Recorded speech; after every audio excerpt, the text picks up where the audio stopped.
The massive ship emerged from hyperspace like a tear in the fabric of reality, its obsidian surface absorbing the light from Earth's sun.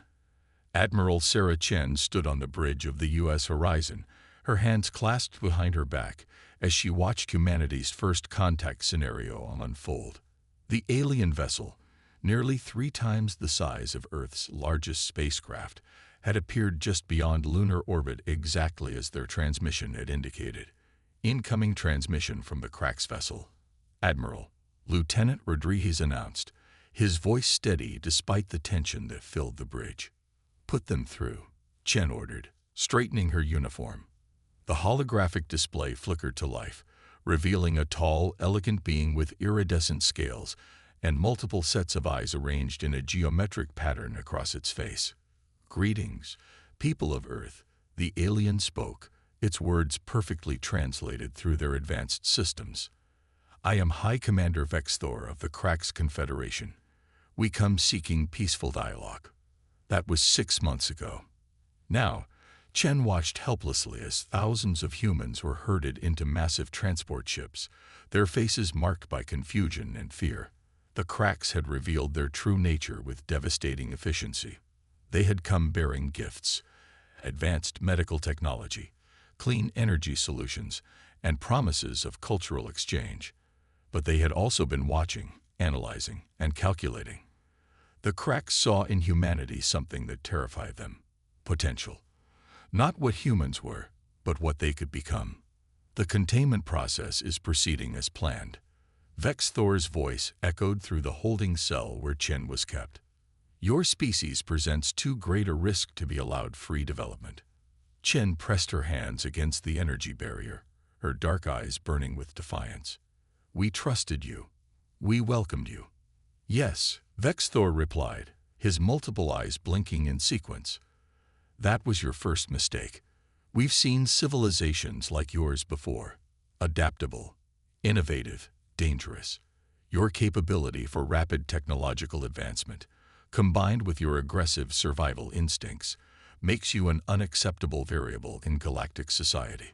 Through the cell's window, Chen watched as another transport ship departed Earth's atmosphere. The Krax's plan was simple yet devastating. Relocate the entire human population to a single planet, one they had selected specifically for its hostile environment. NK-435, they called it. A death world by most species standards. "You're making a mistake," Chen warned, her voice low and steady. "Humanity doesn't break easily." Vexthor's scales shifted color slightly, a sign Chen had learned indicated amusement. "Break? No, Admiral. We don't expect you to break. We expect you to die. NK-435 will see to that. Its atmosphere, while breathable, is laden with toxic compounds. Its gravity is 1.3 times Earth standard. Its ecosystem is filled with predators that would consider your strongest warriors mere prey. The planet itself will do our work for us." The transport process continued for weeks. Billions of humans, taken from their homes, their lives, their world. The Krax were methodical, thorough. They left nothing to chance. Cities were emptied. Underground bunkers were swept clean. Even the most remote research stations were evacuated. As Chen was led to the final transport ship, Vexthor appeared one last time. "For what it's worth, Admiral, this isn't personal. It's merely preventative. In time, your species would have become a force of chaos in an ordered galaxy. We're simply ensuring that never happens." Chen said nothing as she was led aboard, but as the ship broke through Earth's atmosphere, she allowed herself a small smile. The Krax had made one critical miscalculation. They saw humanity's adaptability as a threat, but failed to recognize it as their greatest strength. They were sending humans to a death world, yes, but they were sending them there together, with their intelligence, their creativity, and their unwavering will to survive intact. As the transport ship entered hyperspace, Chen looked at her fellow humans. She saw fear in their eyes, but she saw something else too: determination.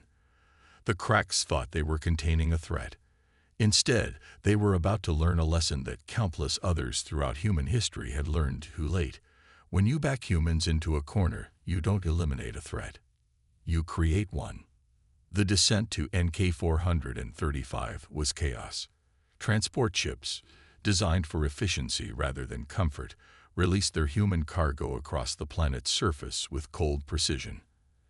Admiral Chen's pod struck the ground with enough force to knock the breath from her lungs, but she was moving before the dust settled. The sky above was a violent purple, streaked with electrical storms that never seemed to end. Around her, thousands of humans emerged from their pods, facing their new reality. The air was thick and carried a metallic taste, making every breath feel like work. In the distance, massive rock formations rose like the bones of ancient giants, their surfaces gleaming with some kind of crystalline growth. Form groups. Chen's voice carried across the landing zone. Stay together. Find shelter. Pool resources. Years of command experience took over, pushing aside the shock and despair that threatened to overwhelm her. Dr. Marcus Rivera, a climatologist she recognized from the same transport ship, was already scanning the horizon with a makeshift sensor he'd somehow managed to smuggle through. The atmosphere is technically breathable, but there's something else in it. Something I've never seen before. A sound like thunder rolled across the landscape, but it came from the ground rather than the sky. The crystalline formations pulsed with internal light in response, creating an eerie rhythm that seemed to resonate through their bodies. "We need to move," Chen ordered, watching as more pods continued to rain from the sky. "Those formations might provide shelter from whatever this planet throws at us." She pointed to the nearest cluster of crystal-studded rocks, noting how they formed natural caverns and overhangs. The first week was brutal. The planet's longer day-night cycle threw off their internal clocks, and the stronger gravity made every movement a challenge. But humans did what they had always done. They adapted. They discovered that the crystalline formations weren't just rocks. They were living structures that responded to sound and vibration. Dr. Rivera's team found that the crystals absorbed and processed the planet's harsh radiation, creating pockets of more tolerable conditions in their vicinity. "It's not just a quirk of geology," Rivera explained during one of their nightly strategy sessions. "These crystal formations are part of a planetary scale network. They're like environmental regulators, and are reacting to our presence." Chen watched as a group of engineers worked with salvaged pod materials, creating basic tools and shelters. Already, small communities were forming, organizing themselves around available resources and expertise. The cracks had taken their technology, but they couldn't take their knowledge. The breakthrough came during the second week. Sarah Martinez, a biochemist, noticed something extraordinary. The atmospheric compounds we thought were toxic. Our bodies are processing them. More than that, they're changing us. Tests confirmed it.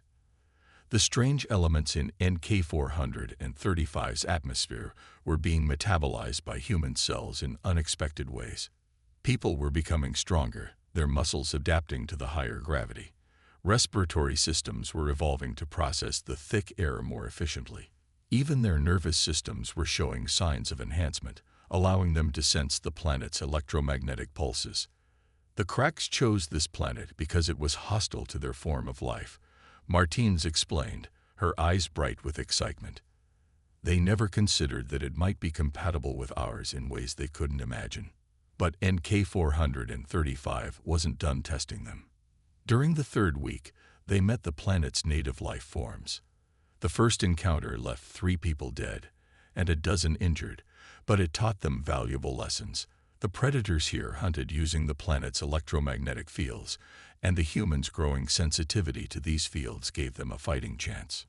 Chen stood at the entrance of their main shelter, now fortified, and expanded into the crystal caves, watching as teams moved with growing confidence across the alien landscape. They had lost people, yes, but they had also gained something the cracks never expected. They were becoming something new. "We've found something else," Rivera reported one evening, his face illuminated by the bioluminescent crystals they'd learned to cultivate for light. "These formations aren't random. They're arranged in patterns that suggest artificial placement. Someone or something designed this planet. Chen absorbed this information, watching as more shelters rose among the crystal formations, as hydroponic systems were established using adapted pod materials, as weapons were forged from local materials. Humanity wasn't just surviving on NK-435. They were beginning to understand it. The cracks thought they were sending us to die, Chen said, looking out over what was becoming their first true settlement. Instead, they sent us exactly where we needed to be. In the purple sky above, another electrical storm raged, but now they could feel its patterns, predict its movements. The crystal formations hummed in harmony with the planet's rhythms, and humans had learned to listen. They were no longer just visitors on a death world. They were becoming part of it. 3 months into their exile on NK-435, the changes became impossible to ignore. Dr. Martinez stood in the newly established research center, surrounded by crystalline walls that pulse with bioluminescent light, examining the latest test results. The data confirmed what they had all begun to suspect. They weren't just adapting to the planet. They were evolving. "Look at this," she said, gesturing to Admiral Chen and Dr. Rivera. The holographic display, cobbled together from salvaged pod components, showed cellular structures in constant flux. The crystalline particles in the atmosphere aren't just being processed by our bodies. They're integrating with our cellular structure. Chen observed the display, noting how her own enhanced vision could now detect subtle patterns that would have been invisible months ago. "What exactly are we becoming?" "Something new," Martins replied, her eyes gleaming with an inner light that had become common among the population. "The crystals aren't just minerals.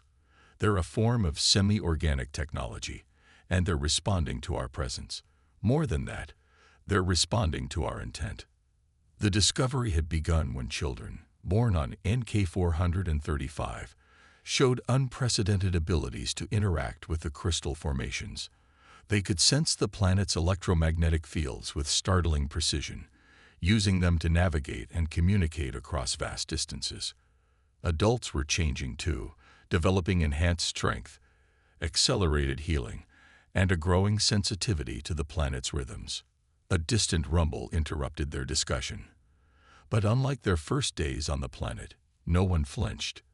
They could feel the harmonic resonance in their bones, understanding instinctively that this was just the planet's normal electromagnetic pulse cycle. "There's something else," Rivera added, pulling up his own research data. "These crystal formations, they're not natural growth patterns. They're arranged in specific configurations, creating a planetary-scale network. We found similar structures deep underground, all interconnected." Chen moved to the research center's window, looking out over their growing settlement. What had started as desperate survival had evolved into something remarkable. Buildings now incorporated living crystal, growing and adapting to their needs. People moved with fluid grace despite the higher gravity, their movements enhanced by their evolving biology. "Show me the deep scan results," Chen ordered, her mind racing with possibilities. Rivera projected a 3-dimensional map of the underground structures they'd discovered. The pattern was unmistakable. This was no accident of nature. NK-435 isn't just a planet, Rivera explained, his voice filled with wonder. It's a construct. Someone built this world, using these crystals as both tools and recording devices. The entire planet is a kind of technology we're only beginning to understand. Martinez nodded, adding her own insights. "And our presence here isn't killing us. It's awakening something. The crystals are responding to human consciousness in ways they never responded to the cracks. It's as if the planet was waiting for us," Chen finished. The implications were staggering. The cracks had chosen NK-435 as a death sentence, but they had inadvertently delivered humanity to what might be the greatest gift in the galaxy. Their discussion was interrupted by an alert from the perimeter. Another of the massive predators that roamed the surface had been detected approaching the settlement. But unlike their early encounters, there was no panic. A team of defenders moved out with practiced efficiency, their bodies glowing faintly with crystalline energy as they prepared to face the threat. Chen watched through the windows as the team engaged the creature. Their movements were precise, enhanced by their new abilities and their deep connection to the planet's energy fields. The predator, massive and fearsome as it was, never stood a chance against their coordinated defense. "We've mastered surviving here," Chen said, turning back to the scientists. "Now it's time to understand why we were meant to be here. These structures, this technology, it's too perfect a match for human adaptation to be coincidence." Martinez and Rivera exchanged glances. "We found something in the deeper chambers," Martinez said carefully. "Ancient records, encoded in the crystal matrices. We're just beginning to decrypt them. But what we found so far, Admiral, I think we're living in something far more significant than an exile planet. We're living in an inheritance," Rivera finished. "And I don't think the cracks had any idea what they were giving us access to when they brought us here." Outside, the defenders returned victorious, their crystalline enhancements glowing brightly in the purple twilight. In the distance, massive crystal spires pulsed with energy, responding to the collective consciousness of humanity's growing power. The cracks had intended NK-435 to be humanity's tomb. Instead, it was becoming their crucible, transforming them into something that even they had never imagined possible. And somewhere, deep in the ancient chambers below, the planet's secrets waited to be uncovered, secrets that would change everything. 1 year into their exile, humanity's foothold on NK-435 had evolved into something remarkable. Deep beneath the crystalline spires, a vast network of chambers and corridors housed a civilization that would have been unrecognizable to their cracks captors. Admiral Chen stood in the central command chamber, now a magnificent fusion of salvage technology and living crystal. The walls pulsed with bioluminescent light that responded to thought and emotion, while holographic displays showed the status of their rapidly expanding underground empire. "The translation team has made a breakthrough," Dr. Rivera announced, entering the chamber. His body, like all long-term residents of NK-435, showed signs of the crystal integration. A faint luminescence beneath the skin, more pronounced around his eyes and major nerve clusters. "The ancient records we found. They're not just data storage. They're instructions." Chen turned from the displays, her attention caught by the excitement in Rivera's voice. "Instructions for what?" "Everything," he replied, gesturing to the surrounding crystal structures. "This planet, it's not just a random world that happened to have these properties. It's a forge, Admiral, a place designed to transform compatible species into something greater." The revelation sent ripples through the command chamber, the crystal walls resonating with the collective shock of those present. Martinez, who had been monitoring the latest generation of children born on NK-435, stepped forward with her own report. "The children's development confirms it," she said, bringing up new data streams. "Their integration with the crystal technology is nearly perfect. They can manipulate the planet's electromagnetic fields instinctively, communicate across vast distances through the crystal network, even accelerate their own biological healing. They're becoming what we were meant to become." Chen absorbed this information, watching as the displays showed their expanding underground network. What had started as simple survival shelters had grown into a vast metropolis beneath the surface. The crystal formations, once mysterious and threatening, now served as everything from power sources to communication networks to defensive systems. "Show me the deepest chamber," Chen ordered. The holographic display shifted, revealing their most significant discovery yet, a massive circular chamber that predated their arrival by what appeared to be millions of years. The chamber walls were covered in intricate patterns that they now understood to be both language and mathematical formulae. At its center stood a structure that defied conventional physics, a crystalline spire that seemed to exist in multiple phases of matter simultaneously. "We've decoded enough to understand its purpose," Rivera explained, manipulating the display to highlight specific sections. This planet was created by a species that called themselves the Architects. They seeded galaxies with these forge worlds, each designed to find and elevate species with specific potential.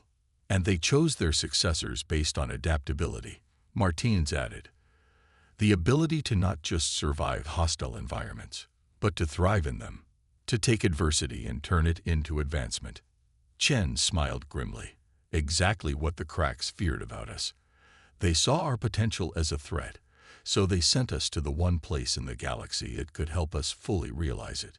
An alert pulsed through the crystal network, another discovery in the deep chambers.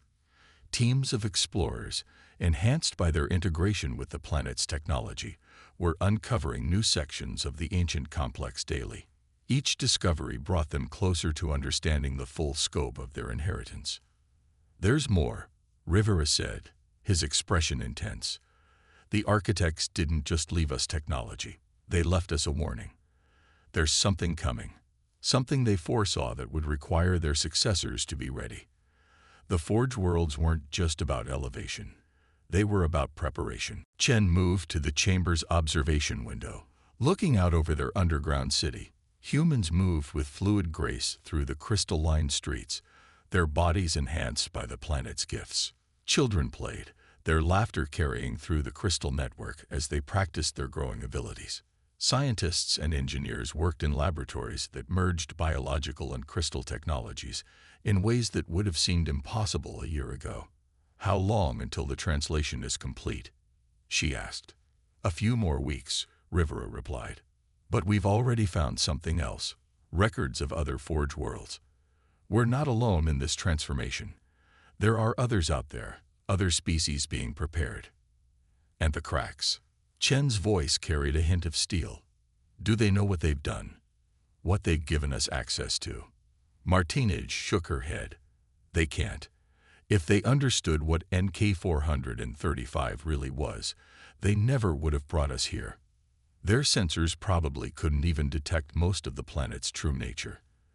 They saw a hostile environment and assumed it would kill us."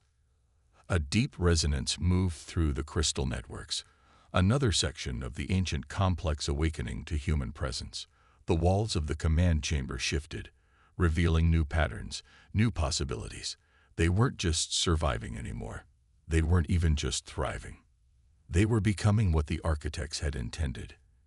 Inheritors of a legacy beyond anything the cracks could have imagined.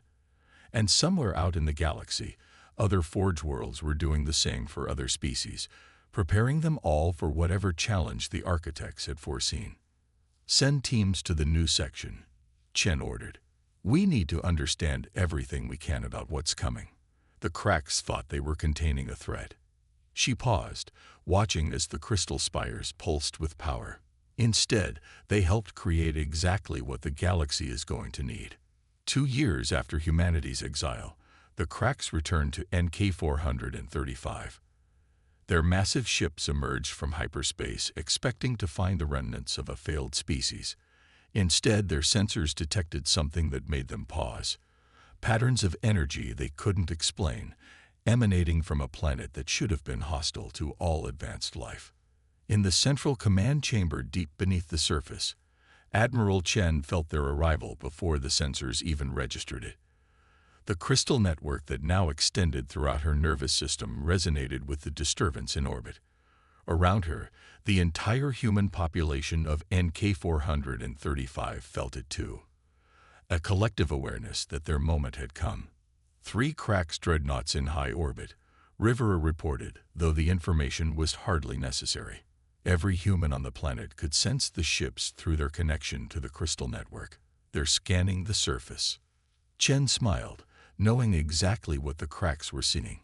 A seemingly empty planet, its surface still hostile and forbidding. All signs of human civilization were hidden beneath the crystalline spires and deep within the planet's crust, shielded by technology they had inherited from the Architects. "Let them come closer," she said, her voice carrying through the crystal network to every settlement and outpost. "Let them see what they created." The cracked ships descended through the atmosphere, their sensors probing for signs of human life. On their bridge, High Commander Vexthor stood rigid with disbelief as the readings came in. The atmospheric composition had changed. The crystal formations that had seemed mere geological curiosities now pulsed with energy their instruments couldn't classify. "Impossible," he muttered, his scales shifting color with agitation. "This planet should have killed them months ago." As if in response to his words, the surface of NK-435 came alive. Crystal spires that had appeared dormant suddenly blazed with internal light. The ground itself seemed to ripple with waves of energy that their sensors couldn't comprehend. And then, rising from hidden apertures throughout the landscape, humans emerged. But they were not the humans the cracks had exiled. These beings moved with impossible grace despite the heavy gravity. Their bodies glowed with internal light, crystal patterns visible beneath their skin. They stood unprotected in the toxic atmosphere, completely at ease in an environment that should have been lethal. "Greetings, High Commander." Chen's voice resonated not through communication systems, but directly through the crystal structures of the planet itself. "Welcome back to NK-435, or as we now know it, the Forge of the Architects." The cracked ship's sensors went wild as massive structures began rising from beneath the surface. Buildings, towers, and technological marvels that merged biological and crystal engineering in ways that defied their understanding. What they had thought was a death world revealed itself to be something far more significant. What have you become?" Vexthor's voice trembled despite his attempt at authority. Chen stood at the head of a vast gathering of transformed humans, their collective consciousness linked through the crystal network. "We've become what we were meant to be. What the architects intended when they created this world. You thought you were condemning us to death, Vexthor. Instead, you delivered us to our destiny." The cracked ships attempted to power up their weapons, but it was futile. The crystal network that humans now commanded extended far beyond the planet's surface. With a thought, they disabled the ship's systems, holding them in stasis. "We could destroy you," Chen continued, her voice carrying both power and mercy. "We have that capability now. But that's not why we were transformed. The architects left us a greater purpose, and a warning. There's something coming, Vexthor, something that threatens all life in this galaxy. That's why they created the Forge Worlds. That's why they sought out species with the potential to adapt and evolve." Through the crystal network, she shared visions of what they had discovered in the ancient chambers, glimpses of a threat so vast it had caused the architects to seed the galaxy with worlds like NK-435, preparing for a time when new guardians would be needed. "Your fear of our potential nearly robbed the galaxy of one of its designated defenders," Chen said. "But there's still time to correct that mistake. There are other Forge Worlds out there, other species being prepared. We need to find them, unite them, and prepare for what's coming." The cracked ships hung motionless in the air as Vexthor absorbed the implications of what he was seeing. His species had prided themselves on their advanced civilization, their role as guardians of galactic order. But here was something far beyond their understanding. A system and purpose that predated their existence by millions of years. "The choice is yours," Chen offered. "Join us in preparing for what's coming, or leave this sector of space and never return. But know this, humanity isn't just surviving anymore. We're ascending, and we have a galaxy to protect."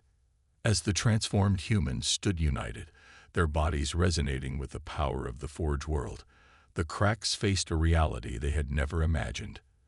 They had tried to contain what they saw as a threat, only to catalyze the rise of something far more significant.